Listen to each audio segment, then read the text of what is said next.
Hello friends, আসসালামু আলাইকুম। আজকের রেসিপিতে স্বাগতম জানাচ্ছি। আজকে ঝটপট নতুন রাঁধুনিদের জন্য ভাজি রেসিপি নিয়ে চলে আসলাম। এখন তো বাঁধাকপি অলরেডি শেষ, আর এখন খেতেও ইচ্ছে করে না। তবে আজকে যেভাবে ভাজি করছি এভাবে তৈরি করলে রুটি পরোটার সাথে গরম ভাতের সাথে খেতে অসম্ভব ভালো লাগবে।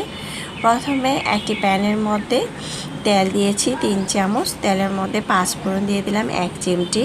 তারপরে শুকনো মরিচটা একটু ভেজে নিয়েছি। তারপরে কাঁচামরিচ কুচি, পেঁয়াজ কুচি, রসুন কুচিটা একটু ভেজে নিয়েছি। যারা পছন্দ করেন না 5 ফোড়ন, তারা কিন্তু 1 চিমটি আস্ত জিরা দিতে পারেন। খুব সুন্দর একটি ফ্লেভার আসবে। দিয়ে দিলাম একটি ডিম। যখন পেঁয়াজটা একটু ব্রাউন কালার হয়ে আসছে, একটি ডিম দিয়ে আমি এত বড় বাঁধাকপিটা ভেজে দেখাবো। আর খেতে অনেক বেশি ভালো লেগেছিল। ডিমটা দিয়ে একটু ভেজে নিয়েছি হালকা। লবণ ছিটা দিতে পারেন। লবণ ছিটা দিয়ে তারপর আমি বাঁধাকপিটা হালকা একটু ভাপ দিয়ে নিয়েছি। অনেক সময় দেখবেন বাঁধাকপির থেকে একটু গন্ধ আসে, সেই গন্ধটা আর আসবে না যদি ভাপ দিয়ে পানিটা ফেলে দেন।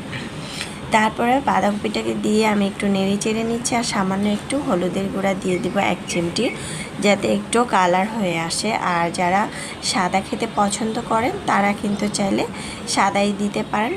কোনো পরিমাণ হলুদ গুঁড়া মশলা দেওয়ার কোনো প্রয়োজন নাই। তো আমি নেড়ে চেড়ে দেখতে পাচ্ছেন আমি কিন্তু মিক্স করে নিয়েছি। কালারটা খুব সুন্দর আসছে। এ পর্যায়ে অনবরত আমি এটাকে নেড়ে চেড়ে একদম ভাজা ভাজা করে নিব।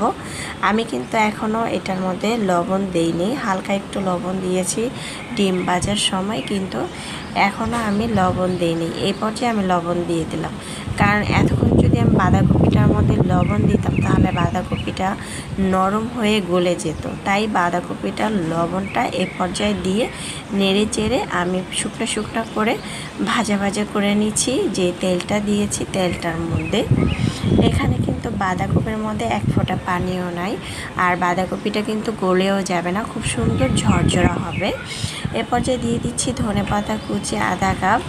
ধনেপাতা কুচিটা অবশ্যই দেওয়ার চেষ্টা করবেন, তাহলে কালারটাও খুব সুন্দর আসবে, খুব সুন্দর একটি ফ্লেভারও আসবে, খেতেও ভালো লাগবে। তারপরে কাঁচামরিচ কুচি করে দিয়ে দিলাম মাঝখান থেকে ফেরে। এখন আমি অনবরত নেড়ে চেড়ে এটাকে একদম পোড়া পোড়া করে নেব, কারণ একেবারে ভাজা ভাজা করে তেলটাকে উঠিয়ে নিলে সেই ভাজিটা খেতেই কিন্তু অনেক বেশি ভালো লাগে। একদম ঝরঝরা ভাজিটা কিন্তু আমার অলরেডি রেডি। এই পর্যায়ে চাইলে গরম গরম রুটি পরোটা গরম ভাতের সাথে খেতে অনেক বেশি ভালো লাগবে। সকালবেলার নাস্তার সাথে কিন্তু আমরা এই মজাদার ভাজিটা দিয়ে একটা ডিম দিয়ে পরিবারের সবাই খেতে পারি। সকালবেলা কিন্তু বেশিরভাগ সময় দেখবেন আমাদের প্রচুর পরিমাণ ডিম লাগে, তাই আমরা কিন্তু একটা ডিম দিয়ে এই মজাদার ভাজিটা তৈরি করে খেতে পারি। আর এখন তো প্রচুর পরিমাণ ডিমের দামও বেড়ে গিয়েছে। এভাবে চাইলে ট্রাই করে দেখতে পারেন, খেতে অনেক বেশি ভালো লেগেছিল। আশা করছি রেসিপিটি যারা নতুন রাঁধুনি তাদের কাজে আসবে। রেসিপি ভালো লাগলে চ্যানেল সাবস্ক্রাইব করতে ভুলবেন না, একটি লাইক দিয়ে শেয়ার করে পাশে থাকবেন। এতক্ষণ আমার সঙ্গে যারা আমার রেসিপিটি দেখছেন অসংখ্য ধন্যবাদ জানিয়ে আজকের জন্য বিদায় নিচ্ছি। আল্লাহ হাফেজ।